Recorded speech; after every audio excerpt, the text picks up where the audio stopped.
Straw poll, so if you need a pen, raise your hand, and we have a bunch of pens, so anybody need a pen to write with? Because you will need a pen. You're gonna be. No? Okay. All right. Let's see here. Okay, so one thing coming up this Sunday night at 6:30, which I really wish I could go to this, but I do a Bible study in my house on Sunday nights, and so I'm out for attending, but the Refugee Resettlement Informational Summit, it's going to be in Duncan, South Carolina, but this event looks really, really good. And I mean, is there anybody who's not aware, or I'll put it this way, how many people are aware of the whole refugee resettlement program where they're trying to bring in a lot of Muslim refugees into Spartanburg County? Yeah, and this is a real security concern. It's questionable how are these people even vetted. We could be bringing in terrorists.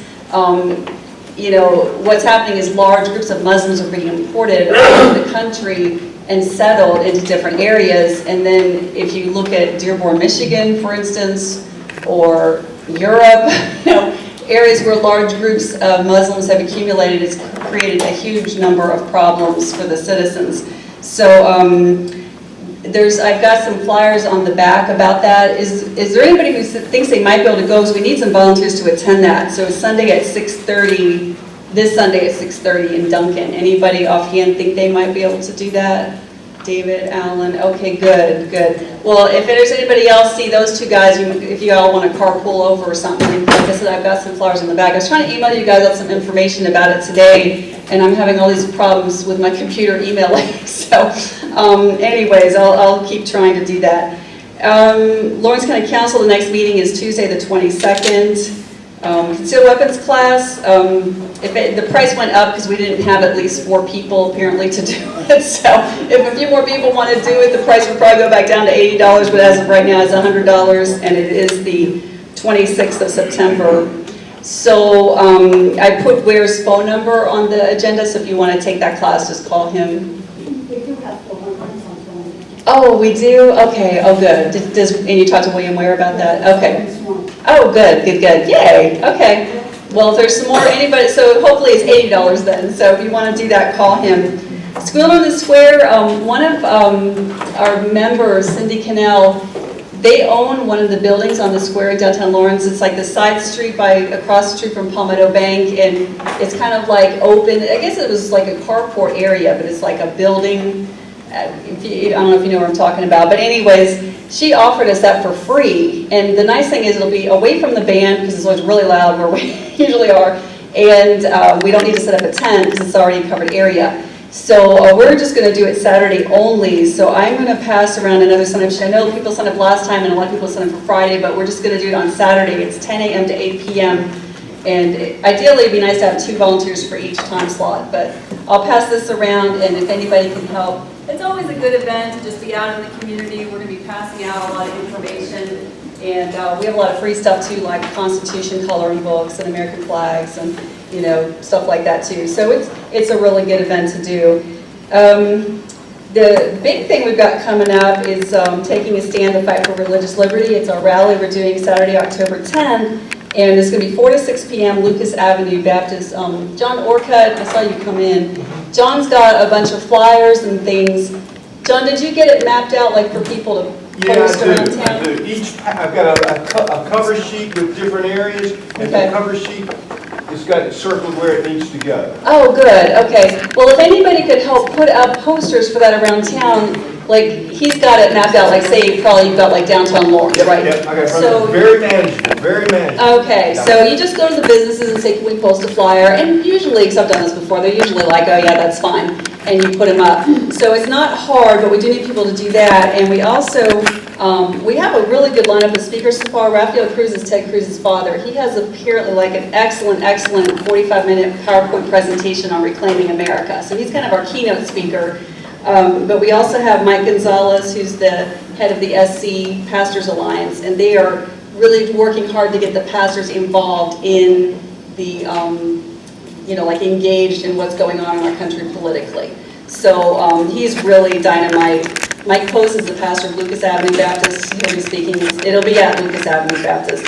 Danny Burden's going to speak, Stuart Jones, and we may have a few other area pastors that we're working on. So we have bulletin inserts and the just the little posters to put up. So what we're going to do is after the speakers end, we're going to have refreshments.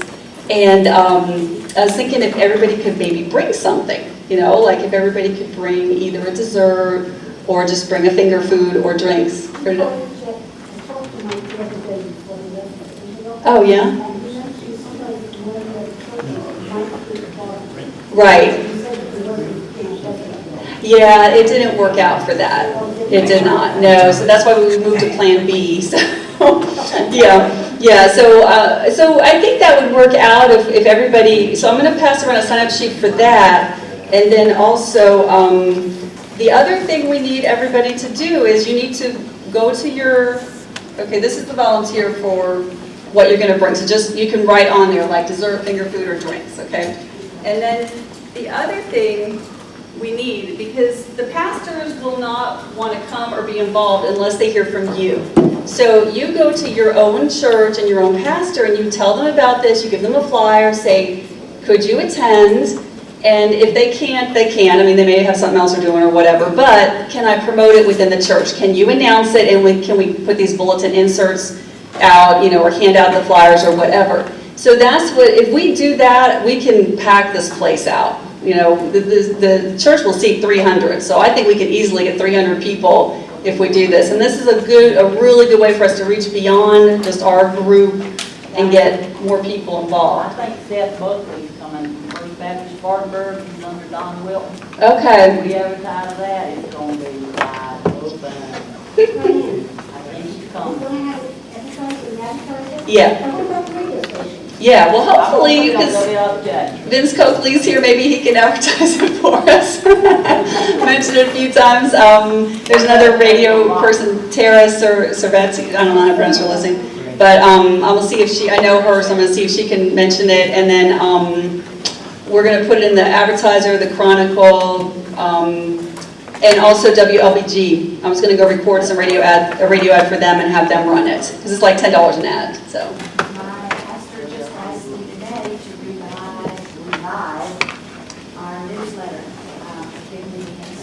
Oh, good. Okay, good. John, you've got, in fact, raise your hand if you want to get inserts now or posters, and John will bring them to you. I look, I might need some help. Yeah, thanks, Daniel. But also, this is another sign-up sheet. It says, yes, I will invite my pastor to the Religious Freedom Rally and pass out flyers and promote this at my church. And what I need to do is put your name in the church you're at. Because, say this is going around and you see, you're at the Episcopal Church? Oh, Lutheran? Oh, you used to be the Episcopal. Okay. Well, anyway, say you see that she's put down Atonement Lutheran, and you're also at that same church. Maybe get with her, and you guys can work together. So that way we know who's. But do put your name down in the church, so we can get it all squared away, like which churches are covered. So if we don't have any coverage for some churches, we can still try to contact those people ourselves. So.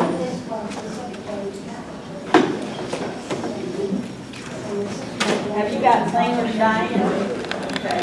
Have you got singers? Mike Post was going to be looking into a group, I forget the name, but Mike Post went to Israel on a mission trip for 2 weeks, so he's a little bit out of the loop. So we'll see how it all comes together, but this looks like it's going to be a really great event. We're also going to do voter registration at the event because there's too many Christians that either aren't registered or are not voting. So we're going to be pushing that as well. Is the food going to be at 6? Just refreshments, yeah. Everybody needs to sign up to bring something. I don't know if you heard that part, Kathy. That's fine. So, okay. All right. So I think that's everything on that one. So we're not having our normal October Lawrence County Tea Party meeting because we're doing this rally on the 10th, so we won't meet on the third Thursday as we usually do. November, what I'd like to do, and it's good that Police Chief led us here tonight because he can hear about this firsthand, but I really would like to do something. We have so many police officers who are just being brutally murdered and gunned down and all this, just so much unrest and problems. And I'd love for our group to do something to show our support for the police and recognize what they do, putting their lives on the line for us and honor them. So, looking to put together like a little forum and invite Police Chief Letta and also Sheriff Chastain to come, and we want to hear from you guys, like how can we, the public, help support you, like what can we do? And we also have a speaker who's going to talk for about 25 minutes. He'll give a presentation on why we do not want the federal government to come in and take over our local police, which is what, in many cases is trying to happen, is being pushed by the federal government. So we don't want that. So be thinking about that, but that's what we're planning right now for November. Okay, next thing we're going to do is the presidential straw poll, and hopefully I have enough copies. If we don't, you may have to just write it down on a piece of paper. But what it is, at the very top it says, I am a Lawrence County Tea Party member, yes or no. So if you're a paid member, circle yes. If you're not, circle no. Because we want everybody to participate, but we also want to track, the paid members. And we have, hopefully all of the Republicans listed. We took Rick Perry off the list because he dropped out. I'm not sure if I have all the Democrats listed, but there is a place for other.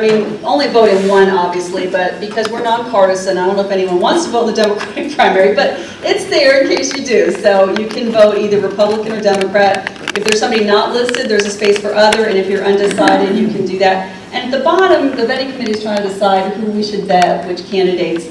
If there's some you really want to see vetted, you can indicate that as well. So I'm going to pass those around. And then while we're doing that, if you could bring me the drawing.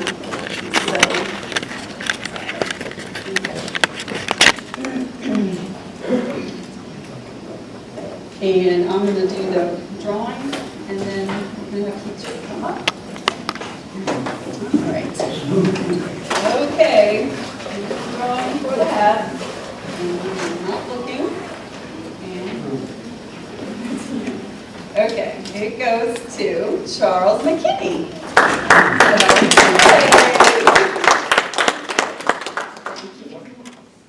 All right. Okay. So Keith, I'm going to have you come up, and he's going to do his 5 minutes, something to think about. And then after that, we will have Mr. Vince Coakley come up.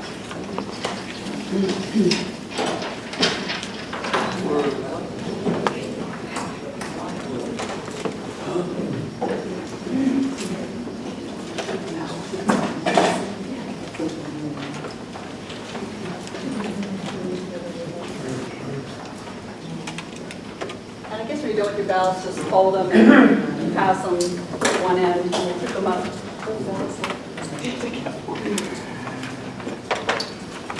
Thank all of you for coming tonight. Tonight's 5-minute segment, Something to Think About, involves a phrase that we have heard often in recent times after the Supreme Court ruling on marriage. Right after that ruling, we had legal scholars, so-called, coming out of the woodwork, and politicians, including many so-called conservative Republicans, who were quick to tell us that the Supreme Court had ruled and that was the law of the land. Is it? I want to point out 2 facts and ask you 2 questions in this 5-minute period. First of all, the Constitution, and this is the first fact, the Constitution in Article 1, Section 1, the first thing it says about the federal government is this: all legislative powers granted herein shall be vested in a Congress which shall consist of a Senate and the House of Representatives. Now notice that the first word in the body of the Constitution is the word all. Now, for some people, that seems to be complicated, so I'm going to break it down in a number term. The word all means 100%. So the Constitution says that all 100% of the lawmaking power of the federal government is vested in the Congress. Now, a couple of more numbers. If 100% is vested in the Congress, then that also means that 0% of lawmaking power is vested in the President, and 0 power to make laws is vested in the Supreme Court. That's fact number 1. Fact number 2, in 1996, the Congress passed a bill entitled the Defense of Marriage Act, in which it defined marriage as the union of one man and one woman. It was passed overwhelmingly by the members of Congress. by the House a 340 to 67 majority, and in the Senate 85 to 15. Shortly after it was passed, President Bill Clinton signed it into law. Once that was done, that bill became the law of the land according to the Constitution. Now, move forward in time a little bit to 2013. The Supreme Court reviewed that law and declared it to be unconstitutional, and so they struck it down. They have that power. But in 2015, the Supreme Court came back again and declared there was a new law, and that the definition of marriage had been changed to include men with men and women with women, as well as a man with a woman. Now, the question that we need to ask ourselves is, when did the Congress meet between 2013 and 2015 and write a new law redefining marriage? Does anybody remember reading about that in the paper? Did anybody see it on the news where the Congress had passed a new law? No, they didn't. It didn't happen. And so the question then really for us is, since the Congress didn't pass that law, the President didn't pass that law, though he was in favor of the ruling, the Supreme Court made that or claimed that it was the law. Now, what did the Constitution say about the power to make a law? Where was it? In the Congress. And so when we look at Kim Davis being put in jail because she did not follow her oath to uphold the Constitution and to obey what they said was the law of the land, they put her in jail. Now, I'll leave you with this question. If only the Congress can make a law, and they didn't, wasn't Kim Davis the one who was upholding the Constitution of the United States, refusing to do something that was not the law of the land, but a ruling of judges? So, if the penalty for failing to keep one's oath was to put them in jail, do you think we might have had the wrong people in jail? That's something to think about. Thank you.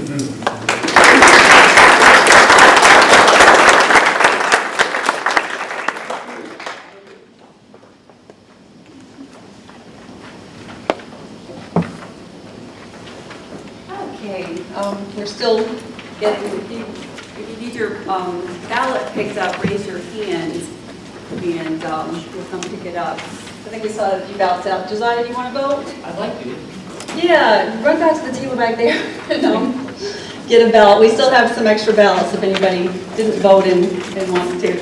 Okay, right now I want to introduce Mr. Vince Coakley. Thank you so much for coming. We really appreciate it. Vince Coakley is a talk radio host on 106.3 Word in Greenville, South Carolina. He got a broadcasting degree at Eastern Kentucky University. He worked his way up to lead anchor at WSOC-TV Charlotte, the #1 television news station. And after almost 18 years as a local TV news reporter and anchor, Vince returned to radio, his first love in broadcasting. His first opportunity came when he was asked to fill in for Herman Cain on his national radio program in Atlanta, Georgia. In 2014, Vince's interest in civics led him to run as a candidate for North Carolina's 12th congressional district. Although he did not win his bid for Congress, his experience gave him a deeper appreciation for how our political system works, which is something I can relate to, since I just ran for office and did not win also. Vince currently hosts a weekday talk show on Word, and he is a voice for personal, spiritual, and political freedom. His listeners often refer to him as a breath of fresh air. Vince's primary passion is God's glory. As a minister of the gospel, he works in partnership with other leaders to help believers live healthy, functioning priests in the body of Christ. Vince and his wife, Debbie, are the proud parents of 4 children. And I assume this is Mrs. Coakley here and one of the children. Okay, well, good. Well, thank you so much. Everybody give a round.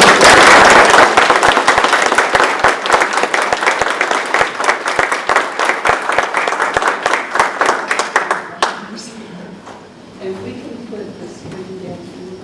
Okay, excellent. Thanks very much, Diane, and thanks very much, Keith. I enjoyed that presentation. That was, I think that was worth the price of admission, wouldn't you say? Let's give him a hand for that. I was just envisioning that would make a great radio segment. There's a lot of content in there that's certainly very helpful. I get a kick out of bumper stickers. In fact, as I was coming in, I couldn't help but to notice a couple of bumper stickers in the parking lot. And I just want to draw attention to a couple of those that I really liked. There were a number of others, so if I don't mention yours, don't be terribly disappointed.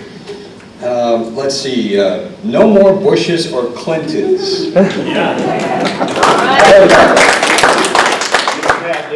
That one's excellent. Keith Tripp came up with that, and he's been selling them for $1 a piece. Excellent, excellent. Good business proposition there. And the other one, loselindseygraham.com. Who's the guilty party for that one? I love it. It is absolutely wonderful. It is an honor and privilege to be here this evening. I want to share with you a couple of stories that kind of highlight the importance I place on the work that I do. I want to speak out of my heart this evening, and part of this to communicate kind of the love-hate relationship that I have with what I do. And I'll tell you what I mean by this. How many of you find this to be very intense and very life-consuming? And how many times do you find yourself asking the question, is it worth it? Can I continue doing this? Come on, does anybody in here wrestle with this? And this is an ongoing challenge. In fact, I'll give you an example of something I experienced. A couple of years ago, I met, actually it was an event, a Glenn Beck event in Texas. I met a guy from Delaware, a state I used to live in, and this guy was very active in his party. In fact, one of the things they did, even though the establishment of the Republican Party was bound and determined to keep control, and they even moved their meetings around without announcing them, just to keep the Tea Partyers, the Liberty people away, well, they followed him around. They kept following and following. Ultimately, what ended up happening is they took over that particular local party, and it was very successful. Well, a few days ago, I had a follow-up conversation with this guy. Unfortunately, things have kind of waned since that time, to the point where my friend has now registered as an independent and is no longer involved in a significant way in politics. This is a trend. This is a trend that's getting a lot of traction. And one of the reasons for it, there's a very high burnout factor. So at the risk of offending two groups of people, I will give you a comparison of what's also happening in our churches in America. I don't know if you realize this, but across the country, there is a trend, and I admit to being part of that, of Christians who have checked out of the religious system, are not participating anymore. And if you do the research and find out who is not participating anymore, it's not the backsliders, it's not the people who don't believe anymore, it's the people who are tired of dealing with a lot of BS, and they don't want to participate anymore. So I want to give that as a context of what's going on in our world, in our culture, and how we have to make sure that we do everything we can to stay on point and to encourage and sharpen one another, because this battle is getting tougher and tougher every day. Amen. I want to share with you a couple of stories, in fact.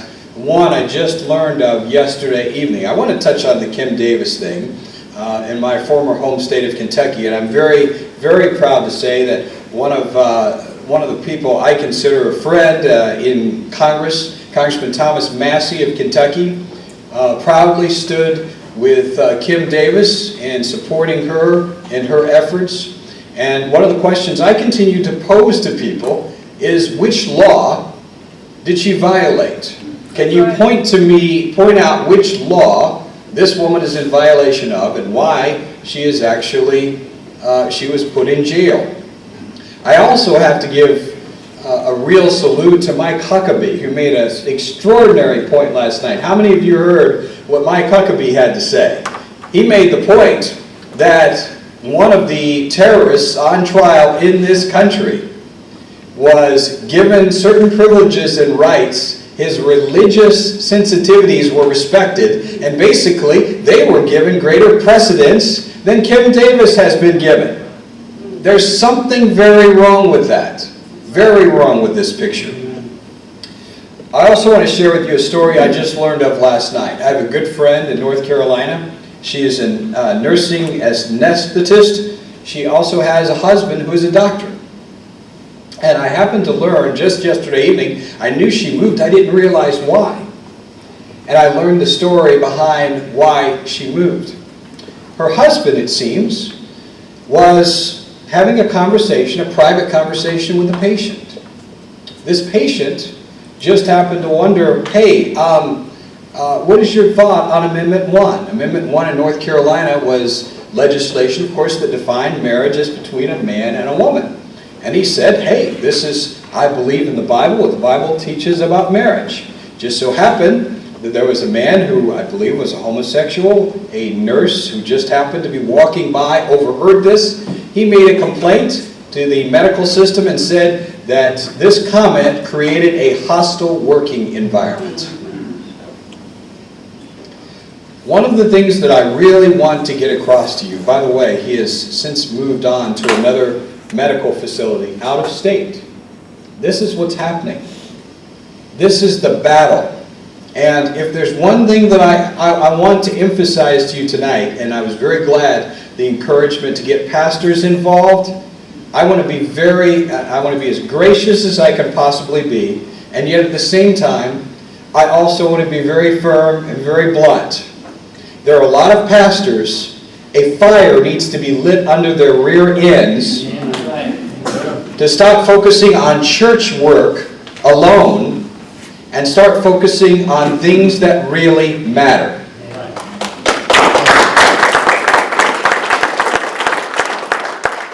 Do not misunderstand what I'm saying, because I'm a believer in Jesus Christ. I also believe in the church that Jesus is creating. I do not believe in church corporations, and by that I mean too much of what we're doing is focused on ourselves. When Jesus came, he came as a sacrifice to lay down his life for others. And he served a redemptive purpose. And you can also look at certain figures in history. How about William Wilberforce, the man who took a stand against slavery in Great Britain? And fortunately, he was able to see an end to slavery. What was his influence? It was the gospel.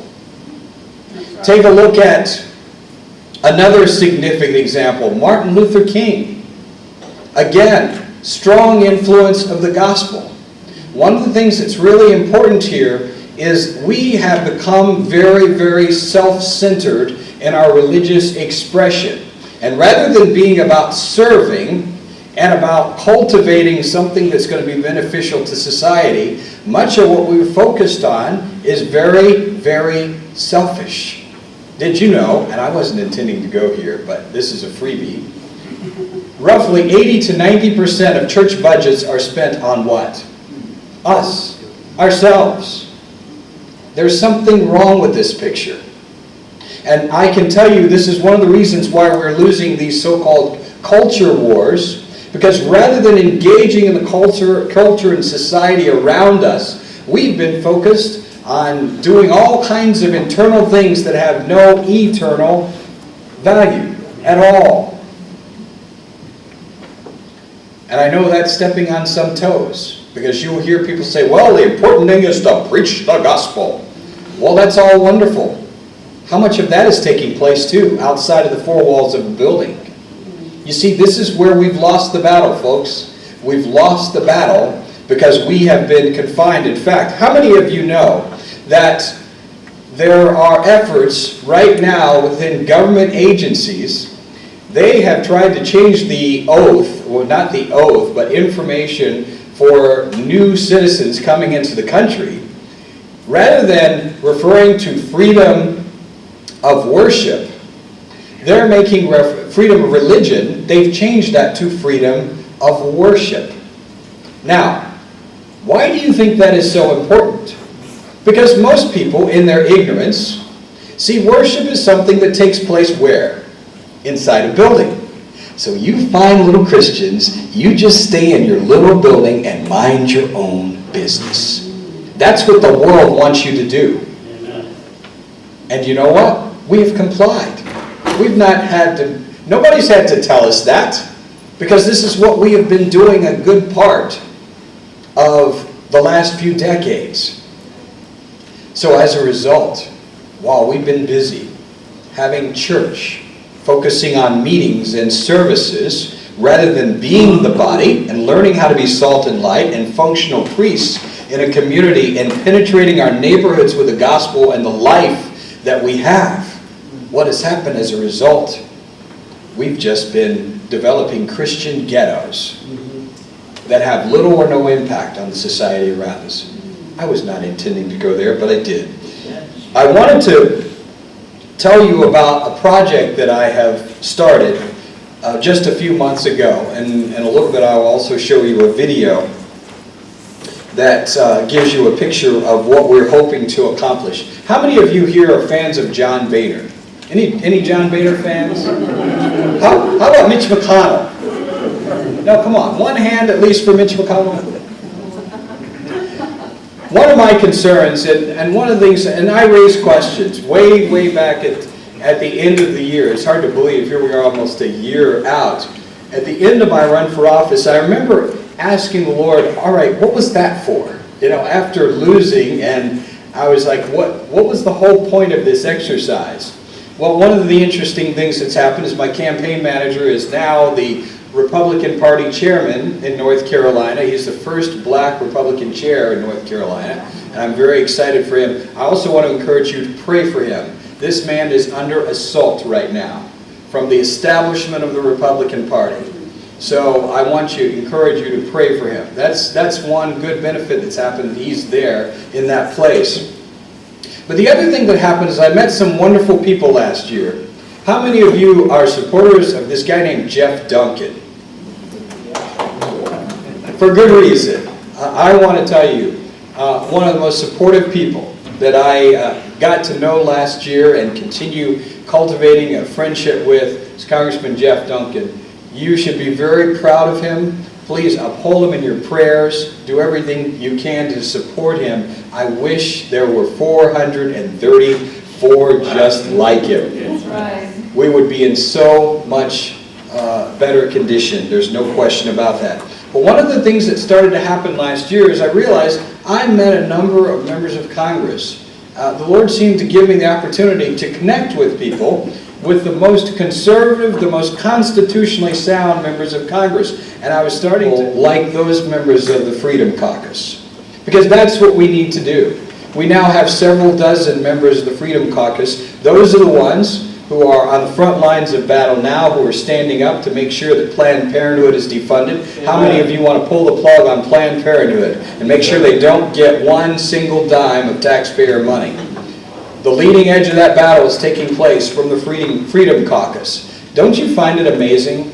There's only a few dozen people out of over 200 Republican members of Congress.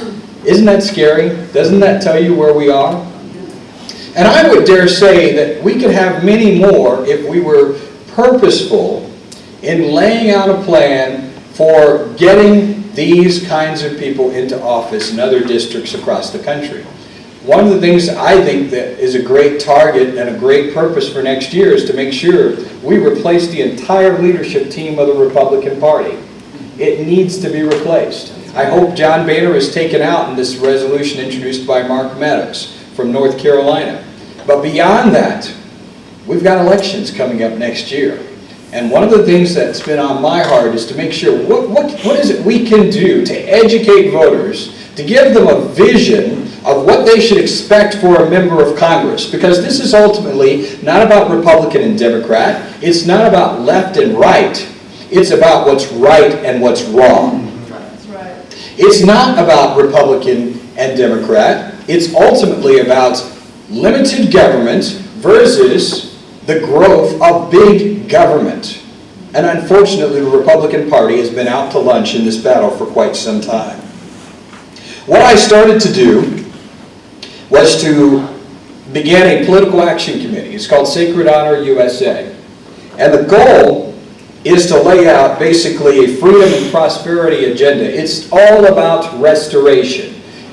Let me just give you some perspective on this, and I think this is probably the prophetic part of me that's very much interested in this. If you look in the Old Testament, the prophets were concerned about one thing, and that was restoration of what God set up.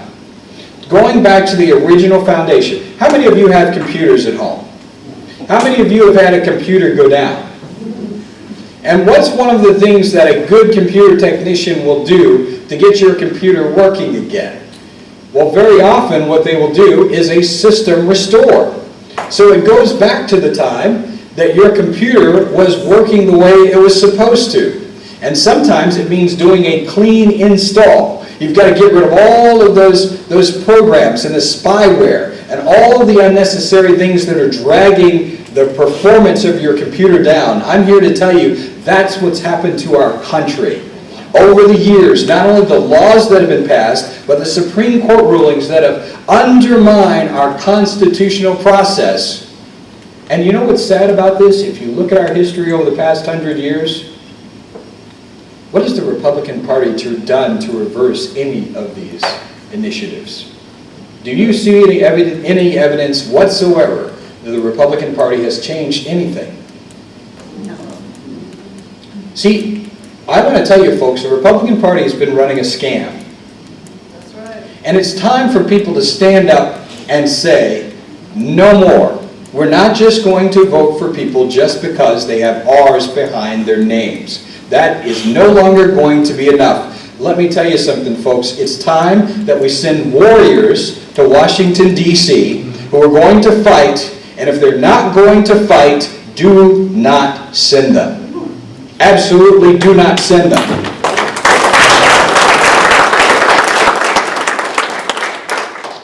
Before I show you a video that demonstrates what we are wanting to do all across the country, I want to give you a sense of the issues that we want to focus on. You see, how many of you are impressed by the debates that we've had so far? They've been okay, but I want you to compare what you've been listening to last night and the last debate to what I'm about ready to share. Because again, I'm not interested in cutting and trimming along the edges and trying to fix this or try to address this little problem here or there. Think about it. Even on the Planned Parenthood issue, we're talking about what? $500 million of money? And I'm not saying that's not important. What I'm saying is the bigger picture is how much money are we spending right now that we really have no business spending? Because there's no constitutional authority to do so. Let me start here. We need to sunset plans for all unconstitutional government entitlement programs. All of them. Please show me a foundation in the Constitution for Medicare, Medicaid, Social Security. Now, I know sometimes this can be a very sensitive subject, but we need to have this conversation. If we're serious about this, then we've got to say, well, wait a second here. Even if this affects me, I am willing to sacrifice to make sure that my children and my grandchildren are not saddled with debt and saddled with a system that will destroy this country. A strong national defense. Before I even go into that, I just threw this figure out. But wouldn't it make sense, for instance, to say, let's pass a law that 5 years from now, we will no longer continue these social welfare programs. We'll discontinue them. If the states want to do them, they can do those on a state level. But the federal government will not be involved because we don't have the constitutional authority to do so. See, that's the real dirty secret of these budgets. Most of the money is transfer payments from one person to another, and it's time to stop it. Now, let me just add something. Lest anybody get the idea that I would want to see anyone defrauded who's put money into Social Security. The fraud is in the fact that you don't have your own personal Social Security account. That is your money. And the idea that anybody ever thought it was appropriate to throw all of this into a pool and for this not to be yours to do with what you want, that's a scam. In fact, this whole thing is a Ponzi scheme, and we all know it. A strong national defense. A strong national defense. I think it is an abomination that when the sequester was agreed to, they put these social programs with no constitutional foundation right next to what? Defense spending. On the same level of authority and authorization. What's wrong with this picture? Well, there is a constitutional mandate for protecting us, for providing for the national defense. There is no constitutional mandate for all of these programs. And yet, the idea was to cut both of those equally. And now we're at a point that we have a military that in some areas is weaker than it was before World War II, which is absurd. I also believe we should support a non-interventionist foreign policy. This is one of the areas where we've gotten into a lot of trouble. How many of you are supporters of nation building? Going into other countries and showing them how to build democracy. I stole an idea from my dear wife, which is a good time to recognize my wife Debbie, who I greatly appreciate, who is here with me tonight, and my daughter Giselle, who's also come along for the ride. One of the analogies that she gave in talking about something else one time, they tell you, when you get on a plane, they always tell you, if there is rapid decompression and the mask falls down, what do they always tell you to do? Put your mask on first before you help somebody else. I'm here to tell you folks, we need to put our masks on. Rather than going around and trying to show other countries how to do democracy, we need to save our own republic.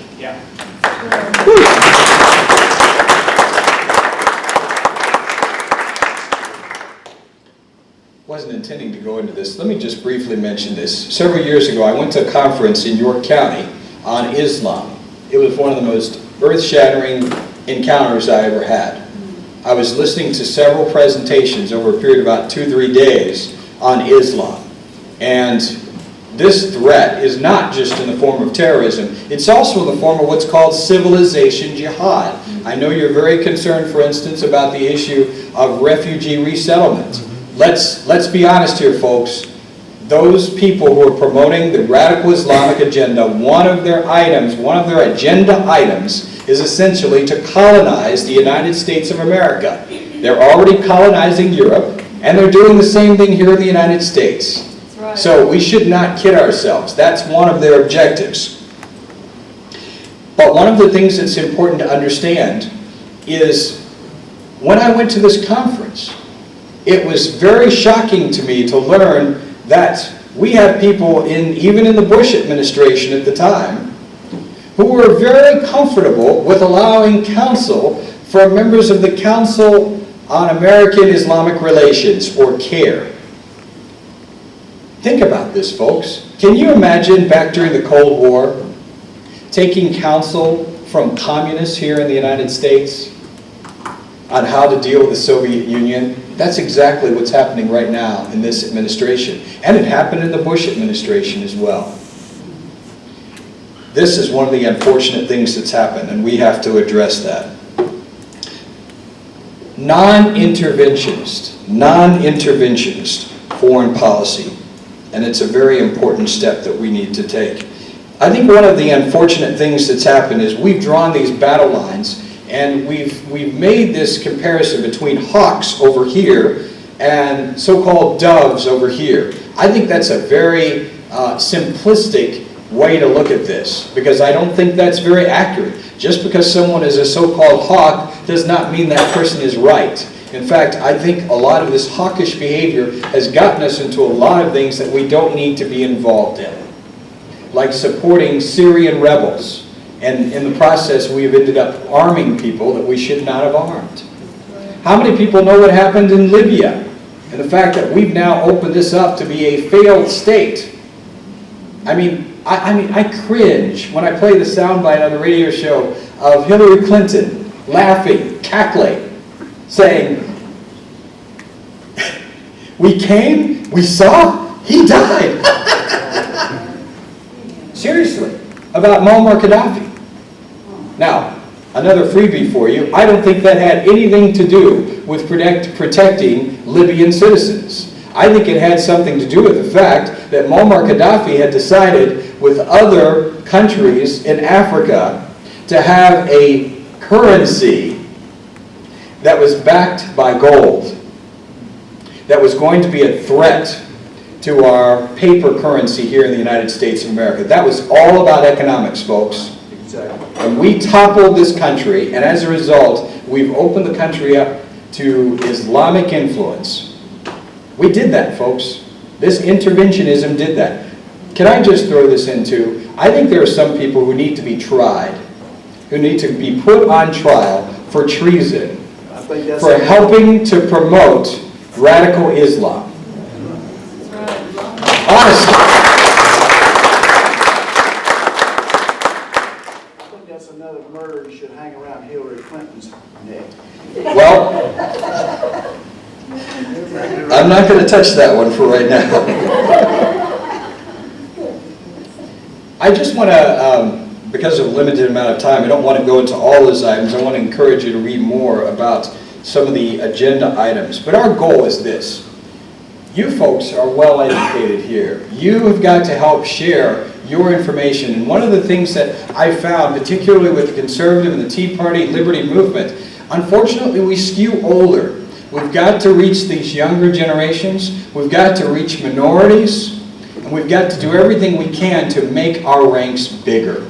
That is absolutely positively vital for the days ahead. And this is part of what we're working on. How many of you heard Rush talk about low and no information voters? How many of you have come to the conclusion that too many Republicans are in that category? And it's true. This is what we're up against, and this is one of the things that we're trying to work to accomplish, to reverse this trend. I want to tell you before I show you a video here, and then we'll open up any remaining time for any questions. One of the things that we'd like to do with the Political Action Committee is basically provide the tools that local parties and groups like yours can use in order to educate the public. Now, how many of you are familiar with Conservative Review website? Wow, just a few. All of you need to be familiar with Conservative Review. It's a great website. There are great posts there. Occasionally I have a couple of people on the show. Steve Dace I have on periodically. Daniel Horowitz, I've had him on the show several times. Now Mark Levin has come on board. I think he is now the top editor for Conservative Review. One of the things that I love is they have done their own score system for members of Congress. Now, one of the things that members of Congress have figured out how to do is to game the Heritage and the Freedom Work systems, because those are basically reset every 2 or every 6 years. Not with Conservative Review. Their Liberty score is a cumulative score. Now, I just want to give you an example. I happen to live in North Carolina. We have 11 members of Congress who are Republicans. Do you want to guess how many of those members of Congress have passing scores? 2. I heard you say it on the radio. You are a good listener, sir. There are 2. I had one on the program today, Walter Jones. He has a 70. The other person is Mark Meadows, who introduced the resolution to get rid of John Boehner. He is in the 90s. Everybody else in the North Carolina Republican delegation has D's and F's. Can you believe that? Yeah. Now, I know sometimes some of you get frustrated with certain members of your delegation. I won't mention any names tonight. I consider all of them friends, and I appreciate them all. But one of the things you may hear me from time to time tell people, what you have here in the upstate is light years better than what we've got north of the border and what most people have all across the country. All of your Republican members of Congress, they're in the 80s and the 90s with their Liberty scores. You should understand that. Please keep that in mind. Here's another little factoid for you, and you're going to see John Boehner's score in a minute. But all the members, there's about 11 members of John Boehner's leadership team. Do you know how many of them have passing scores? 1. And I think it's Steve Scalise. He has about an 80. And I think he's the number 2 or number 3 person in the leadership team. Everybody else has D's and F's. Do you wonder why the Republican Party is not standing up for anything in Washington? Because these folks are not conservatives. They don't believe in anything other than being elected and getting re-elected. So what we want to do is get this information in the hands of voters across the country so they can understand why. 20%. Do you know what the figure is for approval of Congress among Republicans and the leadership? 20%. So people out there, I think it's a ripe time to communicate to people. Do you want to understand why these folks aren't standing up for you? There's a good reason they aren't standing up for you. They don't believe the same things you do. So if we can get this information in their hands, and this is part of what we want to be able to fund, I would love, if we're able to raise enough money, to send cards out to people, little postcards out to every single district that we target that has the Liberty score of that member of Congress. Now, our priority next year, we want to wipe out the entire Boehner leadership team. Our hope is that every single one of these folks loses, and there are 2 of these people in North Carolina. They don't belong in office. It's just that simple. And here's how I look at it. I'm just being honest. See, I think, and I said this to several members of Congress back in January before they had the speaker vote, I said, first off, it's pretty sad. Here we have more than 200 Republicans, and you're telling me you can't find anybody better than John Boehner. Think about it for a moment. The second thing that I said is, if you've been in Washington any longer than 2 years, and you can't think of anybody better than John Boehner to be Speaker of the House, I question your judgment. Honestly. I want to share this video with you because this is an example of what we've done in putting together something we're able to do in a way that's very inexpensive. And we have now shared this with folks in the 8th District of Ohio.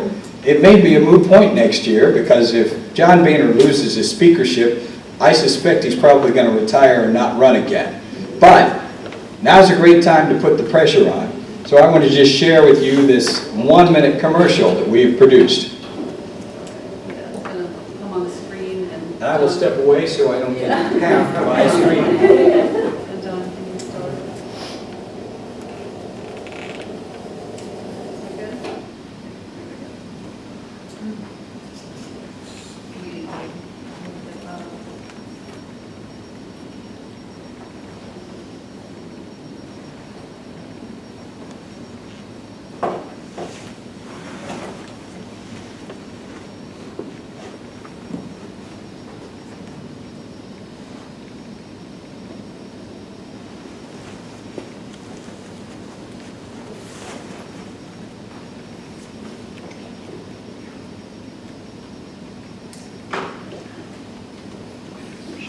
Good? Amanda stand against President Barack Obama's radical plan to transform America. Someone to lead the charge of people in general, not on Main streets. A man who's drawn a line in the sand on spending and debt. A man who stands against questionable trade deals. Sadly, we get none of these qualities in John Boehner. In fact, he's the man 60% of Republican voters wanted replaced as Speaker. But it's good news for Ohio's 8th District. 2016 to find a replacement for John Boehner. Speaker Boehner has a conservative review liberties and solid record.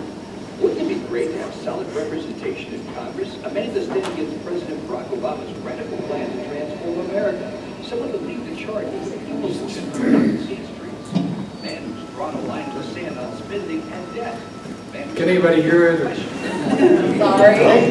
She's got to be. Restart it back. It's back and up, so we'll turn this first off. Stay there, that's gonna stay away from it.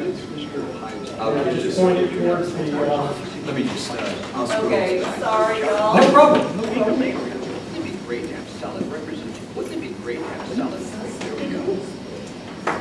Representation. Wouldn't it be great to have? All right.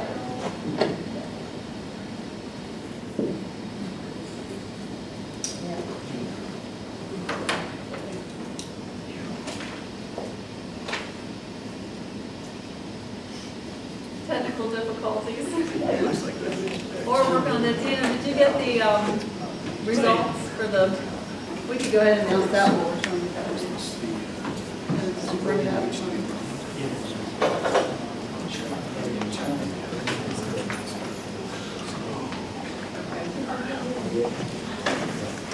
Well, we want to do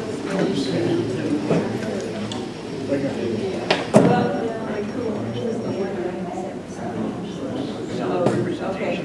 All right. Oh, we got it. Wouldn't it be great to have No. solid representation in Congress? Amanda said against Okay. Well, we're working on that. I'm just going to announce. Okay, so it looks like for the members, we had 2 undecided, Donald Trump 6 and Ted Cruz 6. So I guess that was a tie. Scott Walker got 3 votes, Rand Paul 2, Ben Carson 2.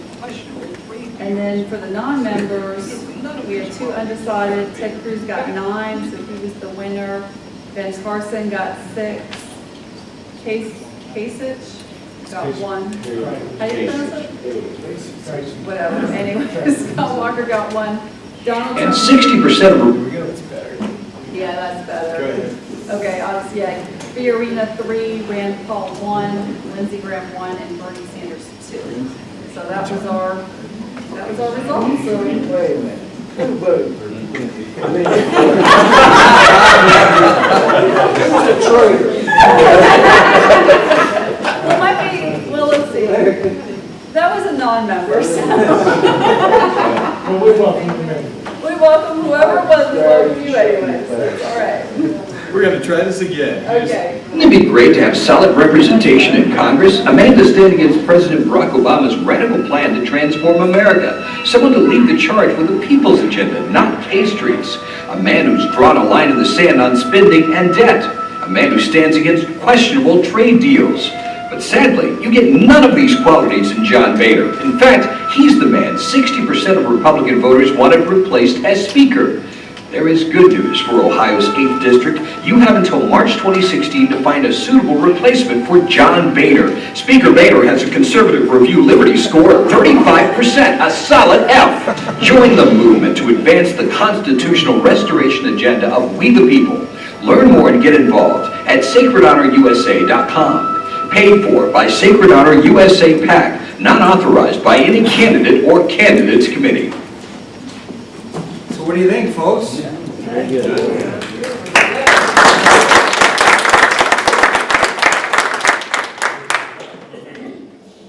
And just in wrapping up, this is what we would like to do in some targeted races across the country. Basically put this kind of resource in the hands of local Tea Party groups and others to spread these videos, to share this information, get the Liberty Score information out to people, and help them vet candidates so we don't send duds to Washington. That's the bottom line here.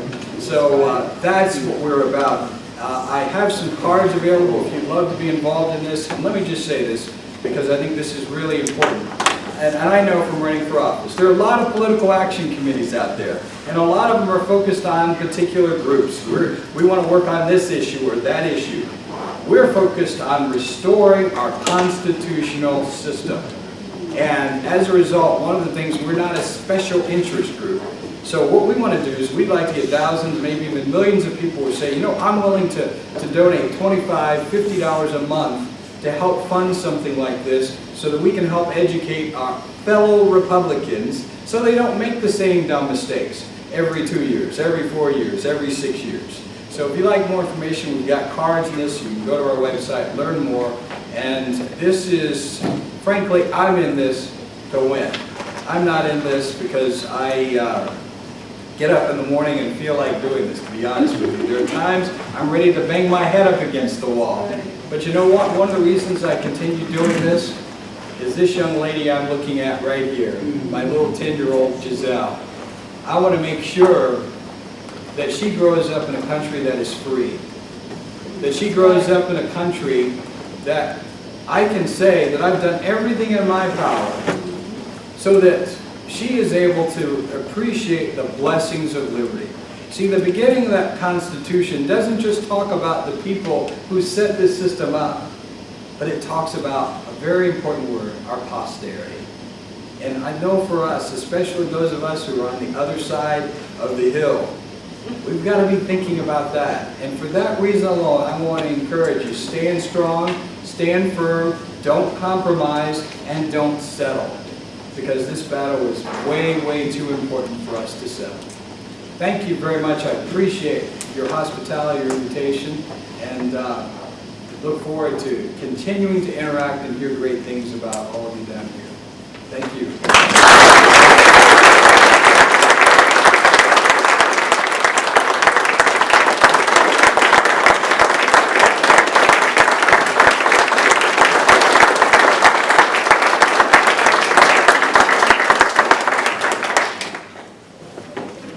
We probably have one or two questions, unless they're here to throw us out. If you need to leave, go ahead, but if you can stay for another minute or two. Kent, how's your health? How's your health? Your health? Oh, very good, very thankful. For those of you who don't know, I had a little incident back in April with a heart attack, and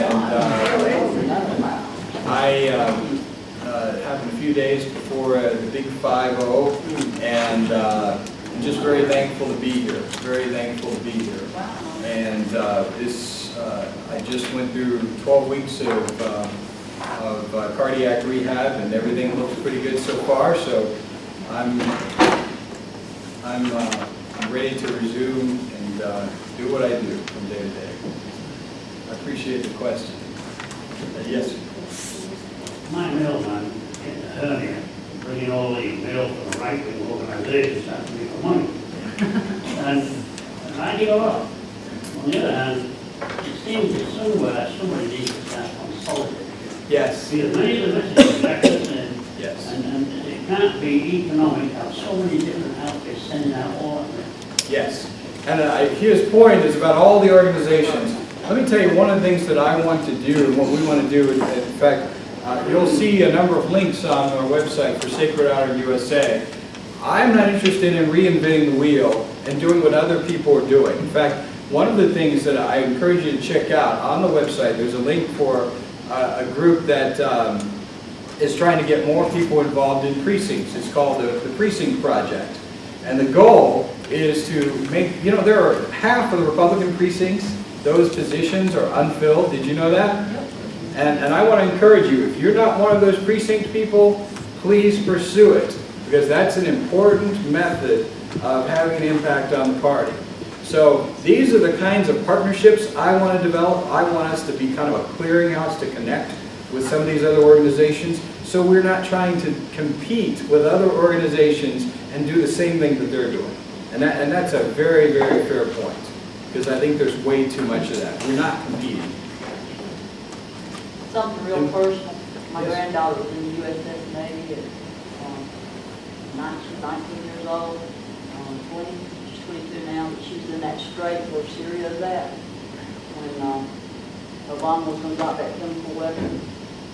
Remember that? He was talking about Yes. dropping that chemical weapon because they was bombing, gassing these people, but it's really the refugees not the refugees, it was the leaders that was going to bomb them. I mean, it was all politics, So I pray God to change Obama's mind about dropping chemical weapons. I hear you. Prayer worked. Absolutely. My baby was in that strait. It was very personal. And I would just say, I think that was a significant thing. The American people did not want us getting involved in Syria. No. And if you notice, it wasn't just Democrats, it was Republicans, people like Lindsey Graham and others pushing for us to get involved and take military It was action. the wrong people that was doing it. Yes. No, it wasn't. We were defending innocent people. See, we don't- defending the crazy people. And that's how we get in trouble. We get involved and end up on the wrong side, Right. helping people that we frankly don't know. It's not good. Not good at all. God changed Obama. Prayer works. Yes, keep praying, that's the I most have a important thing. scripture, one, that's all. Isaiah 48:18. If only you had paid attention to my commands, your peace would have been like the river and righteousness like the waves of the sea. I love it. It's awesome. Yes, sir. Last question. John, go ahead.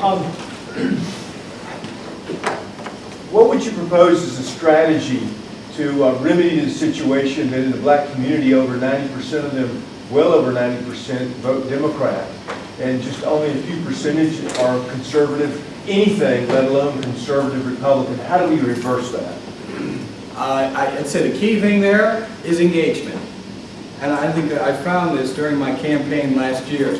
I was amazed how many people, I went to their house and they knew me from being on television, but they were very surprised because they found out, and I got emails from people, hey, I realized I'm actually conservative. Yeah. And I'm glad you shared what you did because, and in fact, this happened to me just a couple of months ago. There was a lady who came up to me at a coffee shop and she said, you know, I heard about you through one of the campaign workers who came to the house, and I realized I really am conservative, and I just didn't realize it. But you know what? This only happens with engagement. And I will tell you something. The establishment of the Republican Party doesn't want and doesn't care. I'm just being honest here. They don't care about engaging black people. They just don't. What they are interested in fact, who are they pandering to more than anybody right now? See, here's the irony of this. How did the Republican Party come about in the first place? The Republican Party came about because of the issue of slavery. So if anybody has a great argument to be able to go to black Americans and say, we care about you, it's made to order, all the way up to the civil rights movement. Because without Republican votes, civil rights legislation would have never passed. So just engaging people, sharing this information, it makes all the difference in the world. And the bottom line, loving people. Yeah. That's the key thing. And that'll open up all kinds of doors that you can't imagine. If I can just say one very brief thing.